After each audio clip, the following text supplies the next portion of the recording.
Hello everyone, good morning, good afternoon, good evening. I am Ashutosh Agarwal and I welcome you all in the CFA Level 1 summary video series.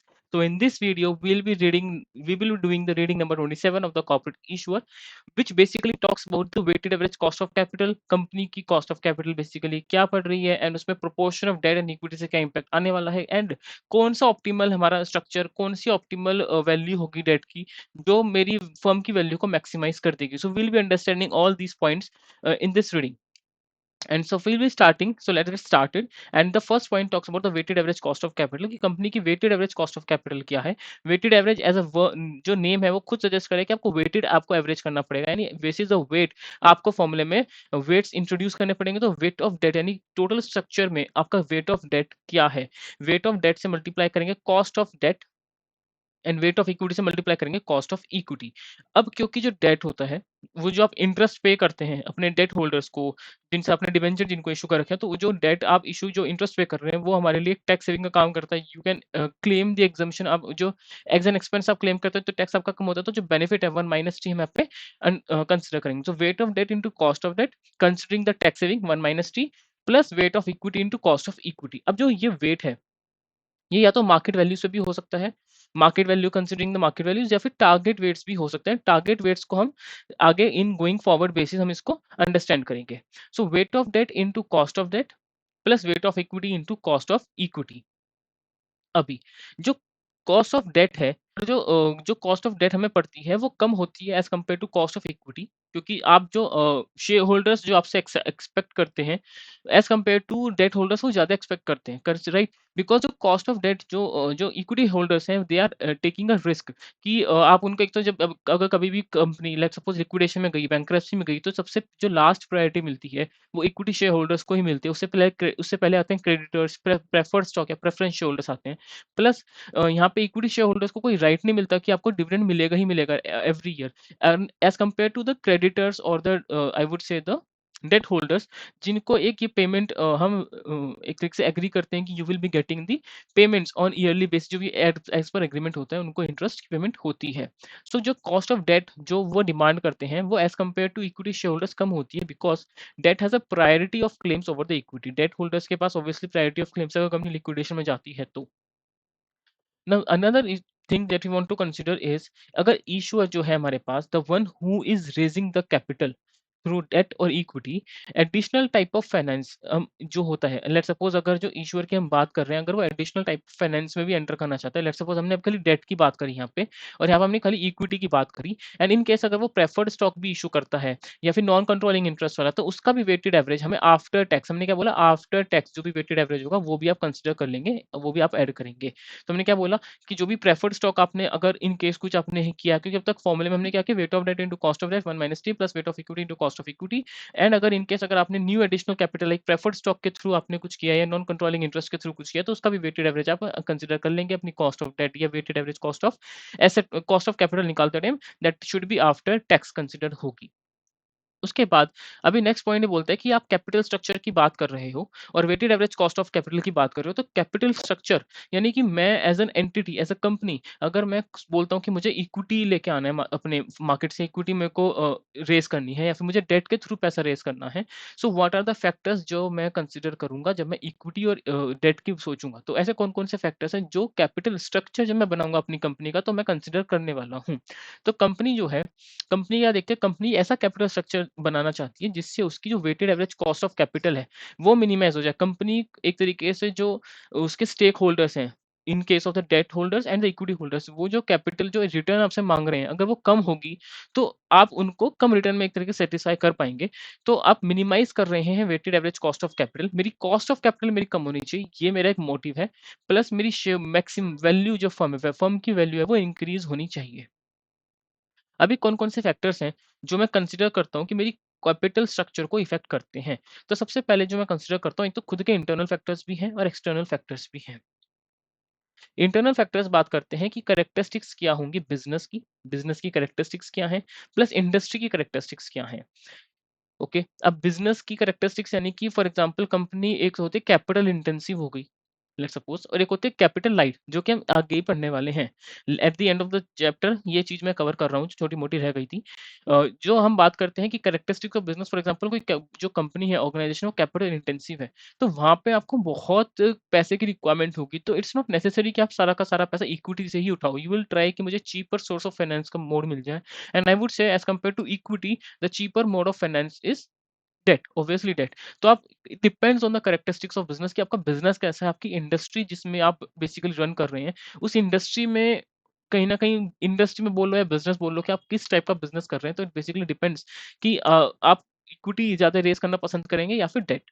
And company की life cycle कैसी है, for example startup, जो भी हमें भी आगे पढ़ेंगे, company कौन सी लाइफ साइकिल पे, कंपनी स्टार्टअप स्टेज में है, ग्रोथ स्टेज में है, मैच्योरिटी स्टेज में है। फॉर एग्जांपल अगर कंपनी स्टार्टअप स्टेज में है, तो आपको इक्विटी मिल सकता है, डेट में कोई पैसा नहीं देगा आपको, किसी को अपना भरोसा नहीं है, कोई आपको ऐसा भरोसा करके पैसा दे देगा, डूब गए तो, क्योंकि आप अभी स्टार्टअप स्टेज में हो।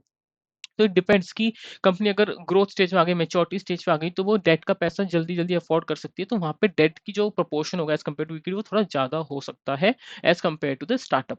एंड आपके एग्जिस्टिंग डेट लेवल के डेट लेवल्स कैसे हैं, वो भी एक तरीके से इम्पैक्ट करते हैं कि आपका कैपिटल स्ट्रक्चर कैसा होगा। ऑब्वियसली अगर बहुत ज्यादा डेट है आपके पास, तो you will not try to raise funds through debt only. फिर आप सोचेंगे थोड़ा इक्विटी या थोड़ा इंटरनल फंड्स के थ्रू आप उसको सोर्स करने की ट्राई करेंगे। एंड टैक्स रेट, अगर टैक्स रेट आपको लगता है कि ज्यादा है, company let's suppose in India जो मैक्सिमम मार्जिनल रेट ज्यादा है, for example in case of the old regime, let's suppose it was around something 42%। Yes, 42% the maximum marginal rate India income tax के हिसाब से बात करूं। अगर आप न्यू रिजीम में, तो वो ऐसे 39 हो गया, but it apart from that thing, उसको छोड़ दो एक तरफ। टैक्स रेट भी डिपेंड करता है कि अगर टैक्स रेट ज्यादा है किसी कंट्री में, तो अगर आप डेट के थ्रू पैसा ज्यादा रेज करने का ट्राई करेंगे, तो आपकी कॉस्ट सेविंग भी अच्छी खासी होगी, क्योंकि you will be able to claim the interest expense as an expense. तो ये चीजें इंटरनल फैक्टर्स के अंदर होती है कि जब आप कैपिटल स्ट्रक्चर डिसाइड करते हैं, तो फैक्टर्स अफेक्ट करती हैं। Moving forward, we now talk about the external factor. External factors depend करते हैं कि मार्केट की कंडीशन कैसी है, बिजनेस साइकिल कंडीशन कैसी है, कि बिजनेस अभी अपवर्ड फेज में है या डाउनवर्ड फेज में। फॉर एग्जांपल कोविड के टाइम पे आपकी जो रिसेशन चल रहा है, या फिर रिसेशन के टाइम पे कोई आपको पैसा देने के लिए राजी होगा नहीं जल्दी से, आप इक्विटी में ही पैसा ले लो तो ले लो। उसका रेगुलेशंस क्या है, फॉर एग्जांपल बैंकिंग सेक्टर में ये होता है कि आपको एक प्रोपोर्शन ऑफ इक्विटी मेंटेन करके रखनी पड़ती ही पड़ती है। अगर वो इक्विटी आप प्रोपोर्शन मेंटेन नहीं करोगे, तो मतलब आई वुड जस्ट से कि बैंकिंग रेगुलेशन बोल रही है, तो आपको उतना इक्विटी सेट करना ही पड़ेगा। तो वो भी फैक्टर्स हैं जो इफेक्ट करेंगे आपकी कैपिटल स्ट्रक्चर को। एंड इंडस्ट्री के नॉर्म्स क्या हैं।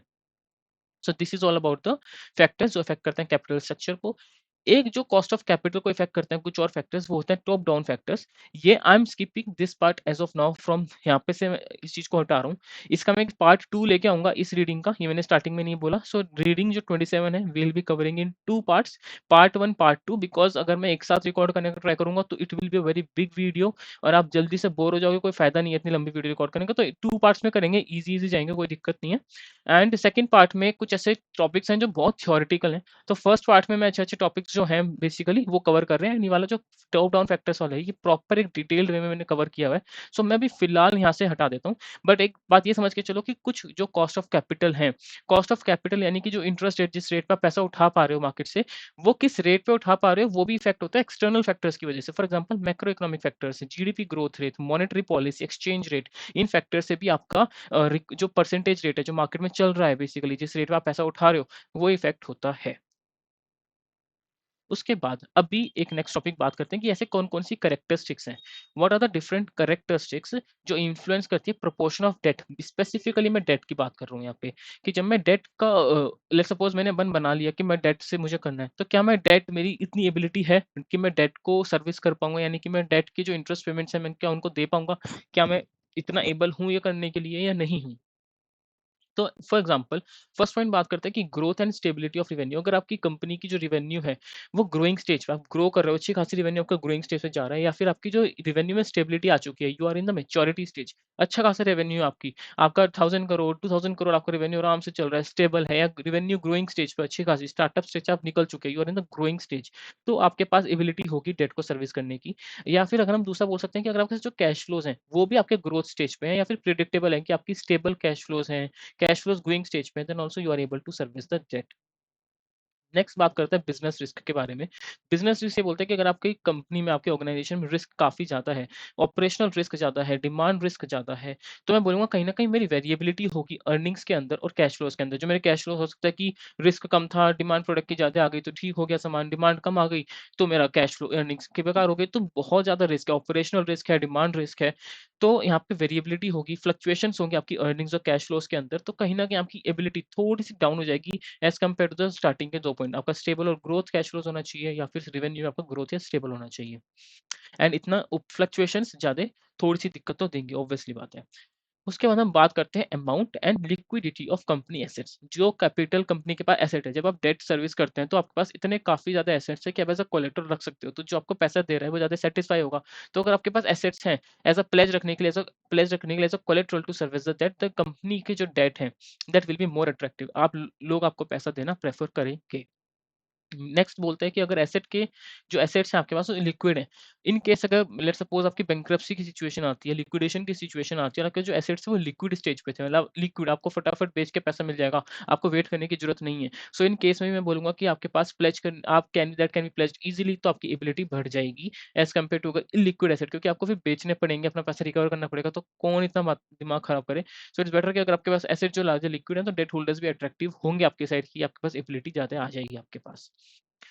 लास्ट पॉइंट बोलता है कि cost and availability of debt financing. अगर आपके पास डेट इफेक्टिव कब हो जाएगा, अगर debt is available at a lower rate and investors are willing to lend. तो अगर आपके पास आपके लिए डेट जो एक ऑप्शन है वो एक अच्छा ऑप्शन कब बन जाएगा, अगर मैं बोलता हूँ कि आपका एक तो रेडिली अवेलेबल होना चाहिए पैसा कि आप डेट से पैसा फटाफट उठा सकते हो। दूसरा दूसरा दूसरा क्या बोलते हैं कि इन्वेस्टर जो है वो भी आपको देने के लिए रेडी है। यानी कहीं ना कहीं मैं बोलूंगा कि जो डेट होल्डर्स हैं, या तो आप मैच्योरिटी स्टेज पे हो या फिर ग्रोइंग स्टेज पे हो, इन्हीं 2 स्टेज में होता है। कंपनी की जब लाइफ साइकिल की स्टार्टअप स्टेज में आपको डेट में पैसा जल्दी से नहीं मिलेगा एक्सेप्ट लीज़ फाइनेंसिंग एंड वो जो लीज़ फाइनेंसिंग में कुछ मिल जाए तो मिल जाए, या कन्वर्टिबल डेट में मिल जाए तो मिल जाए। अदरवाइज़ आपको स्टार्टअप फेज़ में कुछ नहीं मिलेगा, आपको ग्रोथ या मैच्योरिटी में कुछ मिल सकता है। तो अगर आपके पास डेट डेट जो है लोअर रेट पे अवेलेबल है, प्लस आपके लोग आपको पैसा देने के लिए भी रेडी हैं, तो इन 2 कंडीशंस में मैं बोलूँगा कि मैं डेट में पैसा उठा सकता हूँ। I am ready. डेट मेरे लिए एक अट्रैक्टिव ऑप्शन बन जाएगा। नेक्स्ट, अब हम एक तरीके से मैं समराइज़ करता हूँ कि आपके पास एक तो more stable, predictable and recurring के रेवेन्यू और कैश फ्लो होने चाहिए। कंपनी का कैश फ्लो और रेवेन्यू प्रेडिक्टेबल होना चाहिए, रिकरिंग होना चाहिए, फटाफट मतलब चलता रहे, साइक्लिकल ना हो, सीज़नेबल ना हो और स्टेबल होना चाहिए। तो और मोर डेट, इसकी वज़ह से क्या होगा कि आप मोर डेट रखना प्रेफ़र करोगे कैपिटल स्ट्रक्चर में, बिकॉज़ कहीं न कहीं आपकी टैक्स सेविंग तो होती ही है। प्लस कंपनी जो नॉन साइक्लिकल है, मतलब सीज़नल नहीं होनी चाहिए।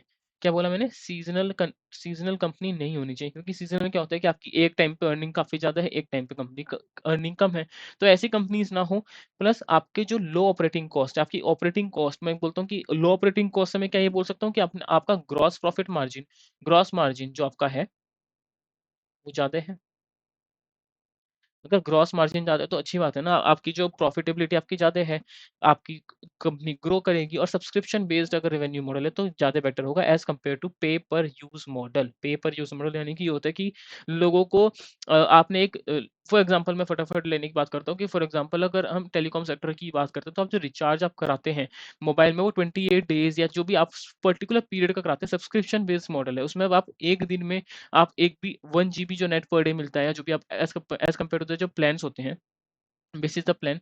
अगर आपको 1.5 जीबी पर डे मिल रहा है या 1 जीबी पर डे मिल रहा है, अगर आप यूज़ नहीं करोगे तो भी कोई फ़र्क नहीं पड़ रहा कंपनी को। कंपनी के पास सब्सक्रिप्शन के रूप में पर मंथ का पैसा चला गया 28 डेज़ के लिए, तो बात खत्म। अब उन्होंने अपनी आँखें कर ली बंद। जब आपके 28 डेज़ खत्म हो जाएँगे तो आपकी जो सर्विस है वो बंद कर दी जाएगी, फिर आपको दोबारा रिचार्ज कराना पड़ेगा। तो ऐसी कंपनी ज़्यादा ग्रो करेगी, या फिर कोई ऐसी कंपनी ज़्यादा ग्रो करेगी जो आपको जब आपको ज़रूरत पड़े तभी आप रिचार्ज कराओ पर डे बेसिस पे। तो ऑब्वियसली अगर आपको लग रहा है कि मैं 10 दिन यूज़ करता हूँ, तो आप 20 डेज़ तो एक तरीके से आपने पैसा एक्स्ट्रा दे दिया ना कंपनी को। आपने यूज़ नहीं किया, आपने किया नहीं किया, वो आपकी दिक्कत है। तो मैं बोलता हूँ कि ऐसी कंपनी जो सब्सक्रिप्शन बेस्ड मॉडल पे चलती है, वो ज़्यादा ग्रो करती है एंड उनके पास एबिलिटी आ जाती है हाई प्रोपोर्शन ऑफ डेट को मैनेज करने की। उसके बाद में डेट कैपेसिटी को मैनेज अगर मुझे एनालाइज़ करना है through the ratios, accounting ratios, तो मैं कैसे करता हूँ? या तो आप लेवरेज रेशियो देख लो। लेवरेज रेशियो के अंदर डेट टू इक्विटी रेशियो आप चेक कर लो, या फिर debt to operating profit ratio check कर लो। फिर एक होता है कवरेज रेशियो। कवरेज रेशियो बात करते हैं कि इसके अंदर हम बात करते हैं इंटरेस्ट कवरेज रेशियो, कि आपके पास क्या इतनी कैपेसिटी है, क्या इतने प्रॉफिट्स हैं कि आप इंटरेस्ट या अपना जो इंटरेस्ट है आफ्टर टैक्सेस वो भी कवर अप कर पा रहे हैं। अगर है तो अच्छी बात है, फिर कर लो इंटरेस्ट अपना रेज़, डेट के थ्रू पैसा रेज़ कर सकते हो। तो these are some of the ratios जो आप कंसिडर करते हैं। उसके बाद अभी आप बात करते हैं different stages of the company. Company की लाइफ साइकिल की अलग अलग स्टेजेस के बारे में बात करते हैं। तीन स्टेज है। स्टार्टअप स्टेज होती है हमारे पास, एक एक होती है हमारे पास ग्रोथ स्टेज, और एक होती है मेच्योरिटी स्टेज। तो स्टार्टअप स्टेज तो बिल्कुल ही मैं बोलूंगा कि इनिशियल फेज होता है कंपनी का। इनिशियल लेवल जो होता है, startup stage is the initial stage, जिसके अंदर क्या होता है कि मैंने बोला कि सेल्स जो है इतनी हाई नहीं है यार, कंपनी अभी स्टार्ट ही हुई है, लोग आ रहे हैं, लोग यू आर जस्ट, आप लोगों की नजरों में आ रहे हैं, मतलब people are not aware about your organisation and everything. So उसके अंदर क्या होता है कि सेल्स अभी इतनी हाई नहीं है, प्लस ऑपरेटिंग अर्निंग जो मैं बात करता हूँ, ऑपरेटिंग अर्निंग और कैश फ्लोज आपके लो या फिर नेगेटिव हैं। आपके जो ऑपरेटिंग अर्निंग जो आप कर रहे हो, कैश फ्लोज हैं, वो या तो बिल्कुल है ही नहीं, क्योंकि आपका बेसिकली पैसा जितना अर्न नहीं कर रहे जितना आपका भी अपने आपको डेवलप करने में जा रहा है, मार्केटिंग में जा रहा है, एवरीथिंग, तो कैश फ्लोस नेगेटिव ही हो सकते हैं, ऑपरेटिंग अर्निंग भी लो होगी, कि आप थोड़ा सस्ता प्रोडक्ट बेचने का ट्राई कर रहे हैं स्टार्ट इनिशियल लेवल पे। बिजनेस रिस्क यहाँ पे ज्यादा होता है कि और कंपनी क्योंकि क्वाइट रिस्की होते हैं, इंटरेस्ट रेट आपको अगर कोई डेट देगा भी, क्योंकि आपका अभी ग्रोइंग स्टेज पे है, रेवेन्यू भी इतने अच्छे खासे नहीं है, कैश फ्लो भी नेगेटिव है, तो आप अपना ही पैसा रिकवर आप खुद अपना घर से पैसा लेके आ रहे हो अपने आपको रन कराने के लिए, तो आप उनको इंटरेस्ट क्या दोगे? तो अगर कोई आपको डेट दे भी रहा है तो एक तो उसके लिए खुद रिस्की हो जाएगी कंडीशन, प्लस अगर वो देगा भी तो आपको इंटरेस्ट रेट पे ज्यादा देगा। प्लस उसके दिमाग में सिक्योरिटी इसलिए भी नहीं है क्योंकि आपके पास पैसा ही नहीं है, प्लस आपके पास इतने एसेट्स भी नहीं होंगे एज अ कोलेटरल रखने के लिए। तो इसलिए इस स्टेज में, इस कंपनी अगर कंपनी इस स्टार्टअप स्टेज में, तो मोस्ट ऑफ द थिंग जो वो लेके आती है, मोस्ट ऑफ द पैसा जो लगाती है वो इक्विटी के थ्रू ही आता है। एंड यहाँ हम कन्वर्टेबल डेट भी इशू कर सकते हैं, कन्वर्टेबल डेट भी इशू कर सकते हैं एज ए लिक्विडेटिव ऑप्शन, कि चलो ठीक है इंटरेस्ट मिलेगा, जब मन चाहेगा तो आप इक्विटी में कन्वर्ट करा सकते हो। और बेसिकली जो आपको फॉर्म ऑफ फाइनेंसिंग में बात करूँगा, आपको फाइनेंसिंग इक्विटी के अलावा डेट की तरह मैं बात करूँ तो लीजिंग एसेट एक तरीके से सोर्स ऑफ डेट फाइनेंसिंग है, जो खाली एक अवेलेबल हो सकती है इस स्टेज पे। तो लीजिंग एसेट आप कर सकते हो या फिर कन्वर्टेबल डेट इशू कर सकते हो। These only the two types of financing जो डेट के रूप में आप कर सकते हो। अदरवाइज आपको पैसा इक्विटी के थ्रू ही उठाना पड़ेगा, क्योंकि डेट तो आपको काफी महंगे रेट में मिलने वाला है। दूसरा बात करते हैं हम ग्रोथ स्टेज के बारे में। ग्रोथ स्टेज बात करते हैं कि जो भी रेवेन्यू है या कैश फ्लो अभी आपका थोड़ा बहुत राइज करना स्टार्ट किया है, लोगों ने अवेयरनेस आ गई है, लोग आपको जानने लगे हैं, तो आप एक राइजिंग स्टेज पे हो। एंड यहाँ पे जो रिस्क है वो थोड़ा बहुत रिड्यूस हो जाएगा, एंड डेट जो फाइनेंसिंग कॉस्ट है वो भी कम हो जाएगी। लोगों को लग रहा है कि हाँ भाई कंपनी अभी ग्रो कर रही है, लोग अभी अपने पैरों पे खड़े हो चुके हो, तो लोग आप में विश्वास करना स्टार्ट कर रहे हैं, तो डेट फाइनेंसिंग कॉस्ट भी कम हो जाएगी। उसके बाद जो इन्वेस्टर्स हैं वो willing to lend the money करेंगे ऑब्वियसली, क्योंकि आप ग्रोइंग स्टेज पे हो, एंड आपके पास कुछ ना कुछ फिक्स एसेट या अकाउंट रिसीवेबल भी होंगे एज अ कोलेटरल रखने के लिए, तो उनके दिमाग में भी क्या आ जाएगी, थोड़ी सी सिक्योरिटी आ जाएगी। नेक्स्ट जो थर्ड स्टेज है वो है मेच्योरिटी स्टेज।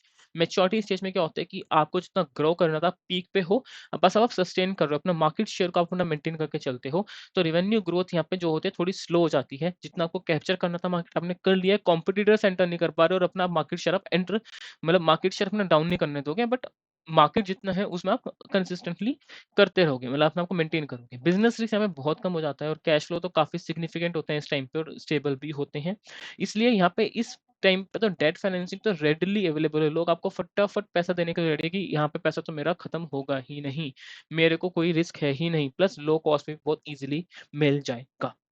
अगर मैं इसी जो हमने किया कंपनी की लाइफ साइकिल जो हमने कवर की, अगर मैं उसको टेबल के रूप में कवर करना चाहूँ एज अ समरी, तो हम कैसे बोल सकते हैं?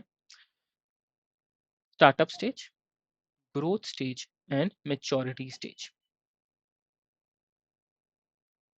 जब मैं रेवेन्यू की बात करता हूँ, फर्स्ट पॉइंट बात करता है रेवेन्यू के बारे में, तो इनिशियल लेवल पे स्टार्टअप बहुत इनिशियली लेवल पे बहुत कम होगा, मैं बोलूँगा लो है या ज़ीरो, बिल्कुल धीरे-धीरे चल रहा है। फिर वो राइज़ करना स्टार्ट करता है एंड स्लो हो जाता है एट द एंड आके, कि भई अब ठीक है, अब उससे ज़्यादा ग्रो नहीं कर रहा, मतलब फटाफट ग्रो नहीं कर रहा कि आज 50 करोड़ की है, कल 100 करोड़ का, 150 करोड़ नहीं।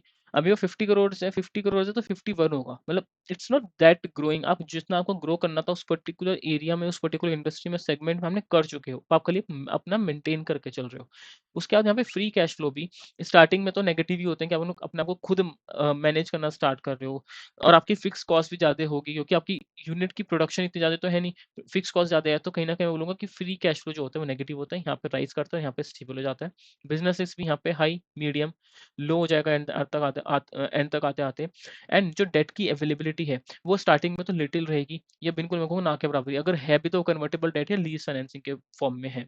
और ग्रोथ में राइज़ हो जाती है, और मैच्योरिटी में तो आपको बहुत easily cheap source of financing आपके लिए मैच्योरिटीज़ या ग्रोथ स्टेज पे डेट ही होता है बेसिकली। एंड डेट की जो टाइप की बात करता हूँ, स्टार्टअप लेवल पे तो कन्वर्टिबल डेट आप इश्यू कर सकते हो। इसके अलावा कोई और फाइनेंसिंग का मोड डेट में आप नहीं कर सकते एक्सेप्ट लीजिंग वाला। एंड यहाँ पे तो आप यहाँ पे सिक्योर्ड और अनसिक्योर्ड भी कर सकते हो। अनसिक्योर्ड यहाँ पे क्यों हो सकता है? क्योंकि लोगों का आप पे विश्वास है कि कोलेटरल नहीं भी है तो भी कोई दिक्कत नहीं। कंपनी इतनी अच्छी है कि दे दो, पैसा अपना कहीं जाएगा नहीं। ऐसा हो जाता है एट द एंड आके। इट्स लाइक भाई कि बेसिकली कि जब आप खुद, अगर मैं बात करता हूँ अपार्ट फ्रॉम दिस टॉपिक, अगर मैं हट के बात करूँ थोड़ा-सा, when you are in the initial phase of career ना, या फिर जब आप स्टार्ट करते हैं अभी, तो people doesn't believe in you exactly. मतलब लोग आपको कुछ भी बोल के जा सकते हैं, आपकी आपकी बातों को सुनेंगे भी नहीं basically. And when you become a professional, अब आप चार्टर्ड अकाउंटेंट हैं या फिर आप सीएफए होल्डर हैं, तो when you clear the degree and when you own a degree ना, तो डिग्री में अपना में एक बात है, सीरियसली एक बात है। इसकी वैल्यू है, लोग आपको सुनते हैं, एक अलग ही तरीके से देखते हैं। And they look towards you, they think कि आप उनसे बात करो। एक जो रिस्पेक्ट है ना, वो एक नेक्स्ट लेवल होती है। सो वही यहाँ पे हो रहा है कि स्टार्टअप स्टेज में जब आप होते हैं तो लोग इतना भाव नहीं दे रहे आपको, डेट आपको बिल्कुल भाव नहीं दे रही। ग्रोथ में आपको लग रहा है कि हाँ भाई, आपके स्टेजेस क्लियर होते जा रहे हैं, लेवल 1, लेवल 2, आप लेवल 3 में हो, लेवल 2 बंदे क्लियर हो चुके हैं, तो थोड़ा बहुत भाव देना स्टार्ट हो गया। And when you are in the maturity stage, when you are a CFA holder, then people consider you. And आपके सामने आपके चारों ओर घूमेंगे। Basically just like that only. चलिए वापस आते हैं टॉपिक पे। इस अब बात करते हैं हम कैपिटल स्ट्रक्चर थ्योरीज के बारे में, कि कैपिटल स्ट्रक्चर में कैसे-कैसे थ्योरीज हैं। कैपिटल स्ट्रक्चर थ्योरीज में हमारे हम 2 तरीके से बात करेंगे, या तो टैक्सेस नहीं है या टैक्सेस हैं, प्लस फाइनेंशियल डिस्ट्रेस भी नहीं होगा। इनिशियली जो 2 हम पढ़ेंगे पॉइंट्स, उसमें कोई टैक्सेस नहीं है और कोई भी फाइनेंशियल डिस्ट्रेस कॉस्ट नहीं है। फाइनेंशियल डिस्ट्रेस मतलब क्या होता है? बैंक्रप्सी वाली चीज़ होगी। तो कैपिटल स्ट्रक्चर क्या होगा? कैपिटल स्ट्रक्चर से कैसे फ़र्क पड़ता है? मुझे ऑप्टिमल कैपिटल स्ट्रक्चर चाहिए, तो ऑप्टिमल कैपिटल स्ट्रक्चर मुझे कैसे मिलेगा? मेरी कॉस्ट ऑफ इक्विटी क्या हो जाएगी अगर मैं डेट का पैसा देता हूँ तो? So these are the form of theories, these are the form of theorems that we will be understanding in this particular point. Starting level पे हम ये देखते हैं कि मार्केट में कोई भी टैक्सेस नहीं है और कोई भी फाइनेंशियल डिस्ट्रेस नहीं है। Financial distress is basically the bankruptcy वाला पार्ट, कि आपके पास इतना भी पैसा नहीं है कि आप इंटरेस्ट वालों को ₹1 भी दे सको। आपके फाइनेंशियल डिस्ट्रेस हो गए भाई, अब गए अब आप। एक तरीके से आपका दिवालिया निकल गया। तो अगर इनिशियल लेवल पे हम अभी क्या पढ़ेंगे, अभी ये एक पॉइंट दिमाग में आ रहा है कि हम टैक्सेस नहीं है मार्केट में, प्लस कोई भी फाइनेंशियल डिस्ट्रेस नहीं है। ये दोनों पॉइंट नहीं चल रहे हैं। सो मोदी मिगलानी मिलर की प्रोपोज़िशन 1 क्या बोलती है कि कैपिटल स्ट्रक्चर ही इर्रेलेवेंस है। कुछ असम्पशंस हैं जिसके बेसिस पे ये पॉइंट बोला गया है कि कैपिटल स्ट्रक्चर ही इर्रेलेवेंस है। बहुत बड़ी बात बोलती है कि कैपिटल मार्केट जो है, जो बेसिकली कैपिटल मार्केट है, वो परफेक्टली कॉम्पिटिटिव है। यानी कोई ट्रांजैक्शन कॉस्ट नहीं है मार्केट के अंदर, कोई टैक्सेस नहीं है, कोई बैंक्रप्सी, जैसे मैंने बोला फाइनेंशियल डिस्ट्रेस कॉस्ट वो भी नहीं है मार्केट में, कोई टैक्सेस नहीं है, कोई ट्रांजैक्शन कॉस्ट नहीं है, मार्केट एकदम परफेक्टली कॉम्पिटिटिव है, चिल्ड है एकदम। और इन्वेस्टर जो भी हैं, उन सबकी होमोजीनियस एक्सपेक्टेशंस हैं। उन सबकी कैसी एक्सपेक्टेशन है? उन सबकी होमोजीनियस एक्सपेक्टेशंस हैं, यानी with respect to the cash flow जो जनरेट होने वाला है, सबको पता है कि इतने ही कैश फ्लो जनरेट होगा। बोरोइंग और लेंडिंग भी रिस्क फ्री रेट पे हो रही है, कोई एजेंसी कॉस्ट नहीं है, कोई कॉन्फ्लिक्ट नहीं है मैनेजर्स और शेयर होल्डर्स के बीच में, सब बिल्कुल परफेक्ट चल रहा है। और जो इन्वेस्टमेंट का डिसीजन है वो अनइफेक्टेड है बाय द फाइनेंसिंग डिसीजन। आप कैसे फाइनेंस कर रहे हो अपने आप को, उससे फ़र्क ही नहीं पड़ रहा कि आप कैसे इन्वेस्ट कर रहे हो समूह को आगे जाके। सिंपल।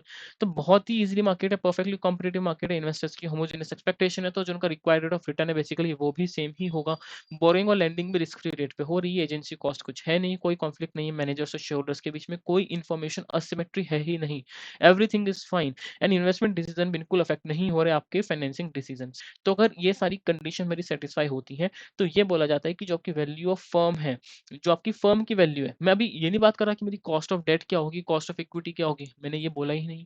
मैंने बस ये बोला कि जो वैल्यू ऑफ फर्म है एज़ अ होल, वो अनइफेक्टेड रहेगी bye it's capital structure. Firm की वैल्यू सेम रहेगी, फर्म की वैल्यू पे कोई इफेक्ट नहीं आ रहा। फर्म की वैल्यू सेम रहेगी यानी कि मेरी weighted average cost of capital वो सेम रहेगी। मैं weighted average cost of capital की बात कर रहा हूँ। अब वो चाहे केई की बात हो, चाहे वो केडी की बात हो। केई और केडी ये ऊपर नीचे हो सकते हैं।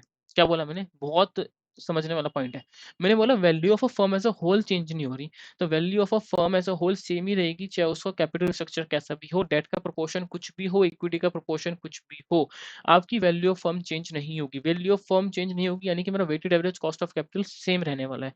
अब weighted average cost of capital same रहने वाला है, इसका मतलब ये नहीं बोल सकते कि केई और केडी भी सेम रहेगा, नहीं। केई और केडी ऊपर नीचे होंगे कंसिडरिंग द प्रोपोर्शन। प्रोपोर्शन क्या है इक्विटी और डेट का, उससे केई और केडी ऊपर नीचे होता रहेगा, लेकिन मेरी weighted average cost of capital same ही आएगी। ये जो थोड़ा सा डाउट आया ना कि केई केडी ऊपर नीचे होगा प्रोपोर्शन के बेसिस पे और weighted average cost of capital same कैसे आ सकते हैं, अभी बिल्कुल मैं अभी पढ़ाने वाला हूँ मोदी मिलानी प्रोपोजिशन 2 के अंदर। तो बेसिक हमने क्या बोला कि चाहे 40% इक्विटी हो, 60% डेट हो, या फिर मैं बोल सकता हूँ कि 60% इक्विटी आपने रिवर्स कर दिया, 40% डेट हो, कुछ भी कैपिटल स्ट्रक्चर हो, कुछ भी, आपकी जो वैल्यू ऑफ फर्म है वो अनइफेक्टेड रहेगी, यानी वो बिल्कुल सेम रहेगी। Value of firm is unaffected bye it's capital structure. इसको हम पाई एनालॉजी भी बोलते हैं। अब बात करते हैं मोदी मिगलानी प्रोपोजिशन 2। ठीक है, जो बात करते हैं कि अब बात करते हैं कि कॉस्ट ऑफ इक्विटी, जो आपको दिमाग में आता है कि cost of equity cost of debt change कैसे हो सकता है अगर मेरी weighted average cost of capital same हुई, कर सकते हैं यार। बेसिकली सिंपल फॉर्मूला है, इतना क्या बच्चों वाला कर रहे हो। सिंपल देखो, weighted average cost of capital क्या था, weight of debt into cost of debt 1 minus T plus weight of equity into cost of equity. मैं बोल रहा हूँ कि कॉस्ट ऑफ इक्विटी और कॉस्ट ऑफ डेट मेरा ऊपर नीचे हो सकता है, ये दोनों पॉइंट मेरे ऊपर नीचे हो सकते हैं, ये वाला पॉइंट और ये वाला पॉइंट मेरा ऊपर नीचे चेंज हो सकता है। तो मैं बोल रहा हूँ कि मेरा वेट ऑफ डेट भी तो ऊपर नीचे होगा, फिर ये भी तो ऊपर नीचे होगा। वो इस तरीके से होगा कि आपकी weighted average cost of capital हमेशा सेम रहेगी। समझ आई बात। मैंने बोला cost of debt cost of equity change होगा कंसीडरिंग द एक्सपेक्टेशन, क्योंकि भैया एक को प्रायोरिटी मिलती है, एक को नहीं मिलती। किसको प्रायोरिटी नहीं मिलती, इक्विटी को प्रायोरिटी नहीं मिलती, डेट को प्रायोरिटी मिलती है। अगर लिक्विडेशन या बैंक्रप्सी की बात होती है, या उनको पता है कि उनको फिक्स रेट ऑफ इंटरेस्ट हर साल मिलना ही मिलना है, क्योंकि एग्रीड टर्म्स में डिविडेंड मिले ना मिले कोई पता नहीं। तो हम बोलते हैं कि और अगर उसके बेसिस पे केई केडी ऊपर नीचे होगा, वेट ऑफ डेट और इक्विटी ऊपर नीचे होगा, तो weighted average cost of capital but मेरा सेम रहेगा। मोदी मिगलानी प्रोपोजिशन 1 ने बात कर दी खत्म। तो मैं बोल रहा हूँ कि वेट ऑफ डेट और वेट ऑफ इक्विटी से कोई फर्क नहीं पड़ रहा, ये ऊपर नीचे करते रहो आप, और इसके बेसिस पे के और केडी में भी ऊपर नीचे होता रहेगा। वो अभी पढ़ते हैं और समझते हैं। मैंने बोला कि जितनी भी एजम्पशन थी प्रोपोजिशन वाली, विद टैक्स विदाउट टैक्स वाली, वो कंसिडर कर रहे हैं। बट मैंने बोला कि आपने बोला कि आप बोल रहे हो कि वेट ऑफ डेट और वेट ऑफ इक्विटी में चेंज करने से वैल्यू ऑफ फर्म पे कुछ फर्क नहीं पड़ रहा, वो सेम रहेगी। यानी कि अगर मैं कल को वेट ऑफ डेट बहुत इंक्रीज कर देता हूँ और वेट ऑफ इक्विटी बहुत कम रखता हूँ, लेट्स सपोज ये 80% कर दिया मैंने आज क्योंकि चीप मिल रहा था, और वेट ऑफ इक्विटी जो है वो 20% कर दिया, तो value of firm as a whole तो कुछ फर्क नहीं पड़ रहा, वो सेम ही है अभी भी। अब चाहे वो 20 कर दो आप इसको, चाहे वो 80 कर दो, तभी वैल्यू ऑफ फर्म सेम ही रहेगा, कोई फर्क नहीं पड़ेगा। लेकिन तो फर्क आ कहाँ रहा है, फर्क आ रहा है कॉस्ट पे। कॉस्ट ऑफ इक्विटी और कॉस्ट ऑफ डेट पे फर्क आएगा। कैसा आएगा वो देखते हैं। चलो, तो अगर आपका प्रोपोजिशन ऑफ डेट फाइनेंसिंग का अगर बढ़ जाता है, आपने बोला कि मैं डेट से ज़्यादा पैसा उठाऊँगा, तो वैल्यू ऑफ जो डेट फाइनेंसिंग है वो प्रोपोर्शन ज़्यादा हो गया, तो कहीं न कहीं रिस्क आ गया कैश फ्लोज़ का इक्विटी शेयर होल्डर्स को, कि आप उनको पैसा टाइम से दे पाओगे कि नहीं दे पाओगे, या फिर उनको ज़्यादा प्रोपोर्शन में पैसा जाएगा, आपके पास बहुत कम बचेगा as a dividend, as a retained earning company के पास। यानी कहीं न कहीं दिमाग में इक्विटी शेयर होल्डर्स वाले जो हैं, वो थोड़े से इनसिक्योर हो चुके हैं, तो वो बोलेंगे अब उनकी कॉस्ट ऑफ इक्विटी बढ़ जाएगी। तो मैंने बोला जैसे ही आपने वेट ऑफ डेट बढ़ाया, ऐसे ही केई बढ़ गया। सिंपल एज़ दैट, जैसे ही डेट का वेट बढ़ाओगे, केई बढ़ जाएगा। तो अगर देखो, वेट ऑफ डेट है, मैं आई थिंक आई नो मैं थोड़ा-सा ड्रैग कर रहा हूँ, बस I am just trying to clarify कि कोई दिक्कत ना आए। तो जैसे ही आपने वेट ऑफ डेट बढ़ाया, तो कॉस्ट ऑफ इक्विटी भी मेरा बढ़ गया, लेकिन कॉस्ट ऑफ इक्विटी में मेरा जो वेट ऑफ इक्विटी वो तो कम है ना, और वेट ऑफ डेट बढ़ा है, तो कॉस्ट ऑफ डेट तो कम है क्योंकि आपने कम सोर्स से फाइनेंसिंग की है 1 माइनस टी। तो इस तरीके से जब ये बढ़ता है ना इधर, एक साइड इधर बढ़ रही है तो दूसरी साइड भी बढ़ रही है कॉस्ट ऑफ इक्विटी की फॉर्म में। इस तरीके से मेरी जो weighted average cost of capital है वो मेरी सेम ही रहती है, उससे मेरी वैल्यू ऑफ फर्म पे कोई फर्क नहीं पड़ रहा। कैपिटल स्ट्रक्चर चाहे कुछ भी हो, बट हाँ, इंटरनली थोड़ा-सा चेंज आने वाला है। अब कंक्लूजन क्या बोलते हैं कि आपने जैसी फाइनेंस कॉस्ट कम हुई, आपको लग रहा है कि मार्केट से चीप सोर्स ऑफ फाइनेंसिंग है वेट ऑफ जो डेट आप पैसा उठा पा रहे हो, तो डेट का प्रोपोर्शन आपने कैपिटल स्ट्रक्चर में बढ़ा दिया। अब वो ही मैं ऑफसेट किससे कर रहा हूँ, वो इंक्रीज मेरा दूसरी साइड भी तो इंक्रीज हो रहा है ना, मेरी कॉस्ट ऑफ इक्विटी बढ़ जाती है हमेशा। तो उसकी वजह से क्या होता है कि कोई चेंज होता ही नहीं है weighted average cost of capital के अंदर। मुझे पता है कि ये पॉइंट अच्छे से समझ आ चुका है अब। अब मैं बार-बार रिपीट नहीं करूँगा वरना कहोगे पागल हो गया है। आगे स्किप करो, ठीक है? चलो नेक्स्ट उसके बाद हम बात करते हैं कि debt debt to equity ratio increase हो जाएगी, तो कॉस्ट ऑफ इक्विटी भी इंक्रीज़ होगा। तो weighted average cost of capital same है, कॉस्ट ऑफ डेट भी चेंज नहीं होगी। तो मैंने बोला कि वेट ऑफ के ई में चेंज हो रहा है। कॉस्ट ऑफ कैपिटल का फॉर्मूला क्या होगा यहाँ पे कि ऐसी क्या कॉस्ट थी फर्म की कॉस्ट क्या थी अगर कोई भी डेट ना होता, अगर ऑल इक्विटी होती, तो क्या होती कॉस्ट मेरी? प्लस क्योंकि मेरे को अब थोड़ा-सा रिस्क लेना पड़ रहा है इक्विटी शेयर होल्डर्स को, इक्विटी शेयर होल्डर थोड़े से इनसिक्योर हो चुके हैं, तो थोड़ा-सा प्रीमियम पे जाना चार्ज करेंगे। आपको कैपम वाला फॉर्मूला याद है? कैपम वाला फॉर्मूला नहीं क्या क्या होता था? Risk free rate of return plus beta into market risk premium. Market risk premium यानी कितना वो रिटर्न एक्सपेक्ट मार्केट में कितना रिटर्न है minus risk free rate of return.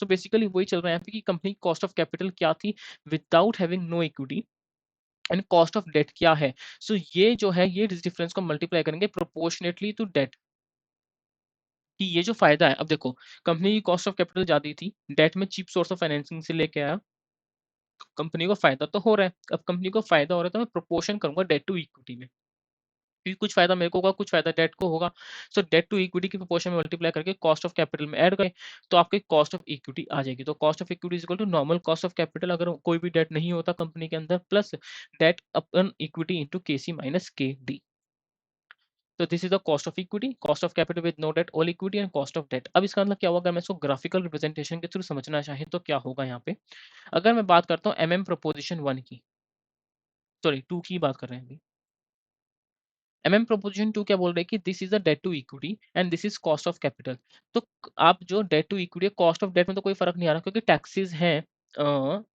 यहाँ पे टैक्सेस भी नहीं है राइट यहाँ पे टैक्सेस तो नहीं है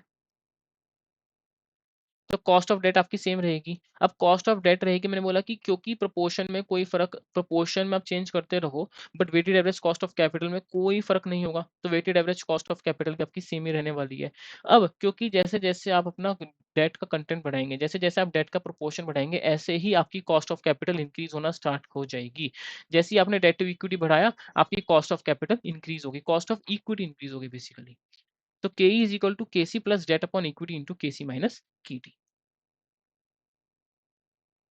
नेक्स्ट अभी हमने बात करी थी फर्स्ट वाले पॉइंट में कि आपके पास कोई भी टैक्सेस नहीं है अब मैं बोल रहा हूँ कि टैक्सेस हैं मार्केट में टैक्सेस आ चुके हैं मार्केट इतना परफेक्ट नहीं है कि टैक्सेस ना हो अब ने बोला कि मैंने टैक्सेस तो आ गए बट अभी भी मैंने एक चीज इंट्रोड्यूस नहीं करी कि कोई फाइनेंशियल डिस्ट्रेस नहीं होगा यानी आप 100% भी डेट ले आओ ना तो भी कोई दिक्कत नहीं है बट ऐसा नहीं होगा आप 100% डेट लेके थोड़ी सी बिजनेस चला सकते हो कहीं 1% अगर अर्निंग आपकी डूब गई मतलब आपकी अर्निंग नहीं हुई कोविड जैसे सिनेरियो में तो आप तो बैंक से हो जाओगे तो वो डर भी तो आएगा ना वो डर अभी कैप्चर नहीं कर रहा अभी अब तक हमने जो दो प्रपोजिशन पढ़ी है वो विदाउट टैक्सेस थी विदाउट एनी फाइनेंशियल डिस्ट्रेस थी अब जो पढ़ेंगे दो प्रपोजिशन वो पढ़ेंगे टैक्सेस के साथ मैं टैक्सेस का बेनिफिट ले रहा हूँ दिमाग में बट मैं फाइनेंशियल डिस्ट्रेस का मतलब कोई टेंशन नहीं ले रहा कि मेरे को अगर ये हो गया तो क्या होगा ऐसा हो गया तो क्या होगा वो नहीं सोच रहे ये फायदा है बस ये सोच रहे हैं अभी तो मोदी मिगलानी प्रपोजिशन 1 क्या बोलती है वो एज्यूम करती है कि अर्निंग्स हैं आप कुछ अर्निंग करोगे तो टैक्सेस आपको देने पड़ेंगे आप अर्निंग करोगे तो टैक्सेस आपको देने पड़ेंगे लेकिन जो आप इंटरेस्ट पेमेंट करोगे ना डेट होल्डर्स को वो आपको टैक्स सेविंग करा के देगी वो टैक्स डिडक्टेबल है तो मैंने बोला भाई अगर टैक्स डिडक्टेबल है तो दिमाग की बत्ती जल गई टैक्स डिडक्टेबल है तो थोड़ा थोड़ा डेट से पैसा ले लो क्योंकि मैं इंटरेस्ट का बेनिफिट भी लूंगा चीप सोर्स ऑफ फाइनेंसिंग भी है बल्ले बल्ले हो गई मजा आ गया तो ये भी आप कर सकते हो तो डिफरेंशियल जो टैक्स ट्रीटमेंट है वो आपको टैक्स शील्ड प्रोवाइड कर रही है ये एक इंपॉर्टेंट टर्म है you have to note it down tax shield मिलती है आपको टैक्स शील्ड क्यों मिलती है क्योंकि डिफरेंशियल टैक्स ट्रीटमेंट है आपको इक्विटी को जो आप पैसा देते हो डिविडेंड वो टैक्स डिडक्टेबल नहीं है जो आप इंटरेस्ट होल्डर्स को जो डेट होल्डर्स को जो आप इंटरेस्ट दे रहे हो वो टैक्स डिडक्टेबल है आपको टैक्स सेविंग का बेनिफिट मिल रहा है तो you will be trying to finance your जो भी आपकी रिक्वायरमेंट है थ्रू डेट नॉट इक्विटी आप ये भी सोचोगे प्लस चीप सोर्स फाइनेंसिंग तो है ही एंड जो आपको ये मिल रहा है टैक्स शील्ड वो कहीं ना कहीं क्या कर रहा है वैल्यू ऐड कर रहा है कंपनी को तो टैक्स शील्ड का फॉर्मूला क्या है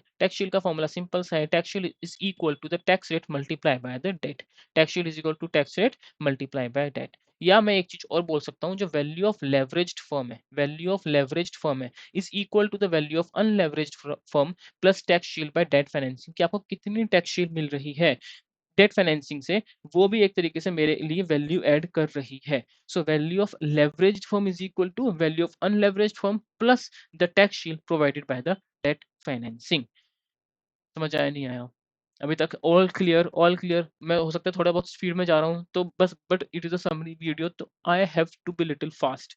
अगर लग रहा है कि मुझे थोड़ा सा स्पीड कम करके समझाना चाहिए तो जस्ट मेरे को बता दो कमेंट सेक्शन में, and I will try on next video onwards की मैं थोड़ा सा स्पीड अपनी कम रखूँ।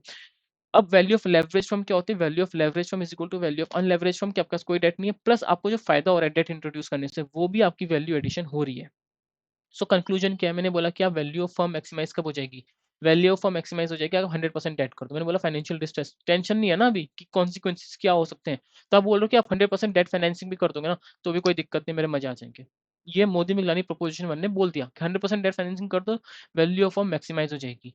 बट क्योंकि किसी ने अभी सोचा नहीं, इसके कॉन्सिक्वेंसेज नहीं सोचे, इसने इतनी बड़ी स्टेटमेंट बोल दी। बट ये कहीं ना कहीं अभी नेक्स्ट प्रोपोजिशन में ये गलत बात होने वाली है कि ऐसा भी नहीं हो सकता। अभी नेक्स्ट बात करते हैं Modigliani proposition 2। Modigliani proposition 2 हमने जो पहले पढ़ा था formula, cost of capital is equal to K E is equal to K C, cost of capital plus plus K C minus K E, या K C minus K D multiply by 1 minus, नहीं sorry मैं confuse हो गया। मैंने क्या पढ़ा अभी? पहले फॉर्मूला क्या पढ़ा था? फटाफट अभी मैंने हटा दिया फॉर्मूला। फटाफट क्या पढ़ा था हमने? Cost of capital, cost of equity क्या आएगी? कॉस्ट ऑफ इक्विटी यानी जो कॉस्ट ऑफ कैपिटल है, अगर आप कोई फाइनेंसिंग नहीं करते अनलेवरेज फॉर्म की एक तरीके से, केसी क्या होती है? प्लस क्योंकि आपने डेट इंट्रोड्यूस कर दी तो cost of capital minus cost of debt multiply करेंगे, उसे प्रोपोर्शन करेंगे डेट टू इक्विटी के रेशियो में, this is the cost of equity. But अभी मैंने बोला कि टैक्स का बेनिफिट है तो टैक्स का बेनिफिट भी तो इंट्रोड्यूस करा लो। बस यहाँ पे सिंपल एक फर्क है, I thought it's highlighter select हो रखा है। सो बेसिकली मैंने यहाँ पे हमने क्या किया, खाली टैक्स का बेनिफिट कंसीडर किया, फॉर्मूला रिमेन्स द सेम। अभी ग्राफिकली थोड़ा बहुत चेंज हो गया है। So value of firm is maximised at the point where WACC is minimised, that is 100% debt. 100% debt simple सा फॉर्मूला, मोदी मिगलानी प्रोपोजिशन क्या बोलती है? अगर टैक्सेस के टाइम पे टैक्सेस का बेनिफिट इनको दिखाई दे रहा है, बस अभी इनको क्या दिख रहा है? टैक्स का बेनिफिट दिख रहा है। सो इक्विटी में वो चीज तो दिखती नहीं, तो आपको होता है ना कि जो चीज अच्छी लग रही है बस उसकी अति कर दी, तो 100% डेट फाइनेंसिंग कर दो, weighted average cost of capital सबसे कम आ जाएगी और वैल्यू फॉर्म सबसे पीक पे होगी। इन्होंने बस यहाँ पे ये बोल दिया है। सो यहाँ पे कॉस्ट ऑफ कैपिटल रखा, यहाँ पे डेट टू इक्विटी रखा, और जो कॉस्ट ऑफ डेट है वो मेरी 1 माइनस टैक्सेस सेम है, डेट टू इक्विटी रखा, तो कॉस्ट ऑफ डेट मैं कंसीडर करूंगा पोस्ट टैक्सेस।